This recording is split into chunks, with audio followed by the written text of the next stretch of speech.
Now, how to make your controller bar horizontal in AG Auto Clicker. Now, to make your controller bar horizontal in AG Auto Clicker, now open the AG Auto Clicker like this.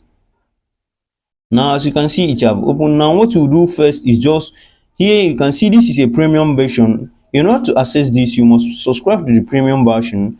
Now, here click on this horizontal controller bar. Here, click on it. Now, what you do now is just slide to go up. Now, click on this start icon here. Now, here select any feature you want to use, the clicker, any clicker feature you want to use. Here select anyone. Now, here I will use single point mode. Now, click on it and then click on this start icon here.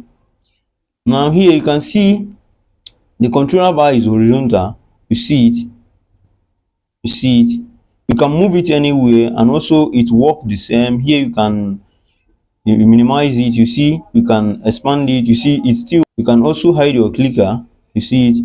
If you found this video helpful, like, subscribe and click on the bell icon for more helpful tech tutorial. And also, if you are visiting for the first time, like, subscribe and click on the bell icon for more helpful tech tutorial. Thank you most of all for watching. See you on the next video. Peace.